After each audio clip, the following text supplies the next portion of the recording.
मंडळी, कसे आहेत सगळे? अंतरा ब्लॉगमध्ये स्वागत आहे। तर आज मी तुम्हाला दाखवणार आहे सुरमई फ्राय।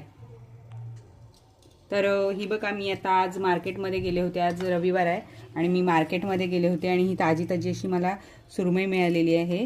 तर मी ती आता स्वच्छ धुवून घेतले आणि आता त्याला आपण हे बघा, मी कोकमाचा आगळ घेतलेला आहे आणि हे मी 1.5 चमचा मीठ घेतलेलं आहे। तर आता आपण ह्याला मीठ आणि आगळ कोकमचं चांगलं लावून एक 10-15 मिनिटं मुरत ठेवणार आहोत।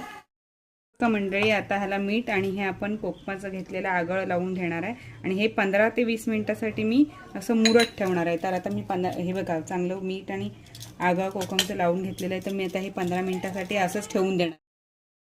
बघा, आपण मीठ कोकम लावून ठेवलेली जी सुरमई होती तिला आता 10 मिनिटं, एक 10 ते 15 मिनिटं झालेली आहेत आणि आपलं मीठ आणि कोकम चांगलं लागलेलं आहे। तर आता आपण त्याला हळद आणि मसाला लावून घेऊया आणि मग फ्राय करायला घेऊया। तर हे बघा, आपण कोकम आणि मीठ लावलेल्या सुरमईला आता चांगली आपण हळद आणि मसाला लावून घेऊया। तर हे बघा, मी दोन्ही साईडनी मस्त अशी हळद आणि मसाला लावून घेणार आहे।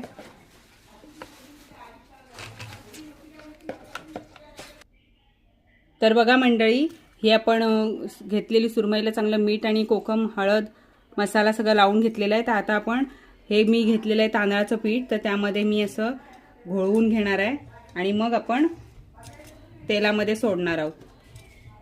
तर हे बघा,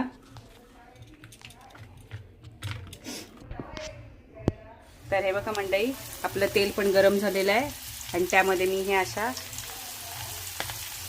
पीठ वगैरे लावून घेतलेली सुरमई सोडणार आहे। तर मस्त अशी आपली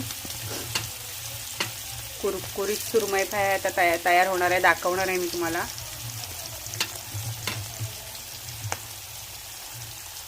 तर हे बघा, मी थोडी गॅसची फ्लेम थोडी मीडियमच ठेवलेली आहे, अगदी बारीक ठेवली तर नरम पडतात, म्हणून मीडियमच ठेवलेली आहे। तर हे बघा मंडळी, आता आपण दुसऱ्या साईडनी चांगले फ्राय करून घेऊया। हे बघा, एक साईडनी मसाला थोडासा शिजलेला आहे, दुसऱ्या साईडने असा परतून घेणार आहे।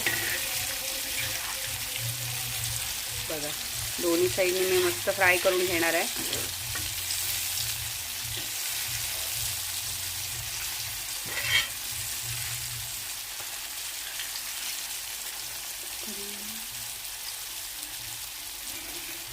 बघा, दोन्ही साईडने असं छान असं फ्राय करून घेऊया।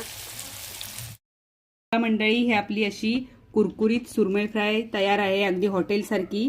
तर तुम्हाला आवडली तर कमेंटमध्ये मला नक्की सांगा। माझ्या चॅनलला लाईक करा, शेअर करा आणि सबस्क्राईब करायला विसरू नका। धन्यवाद मंडळी।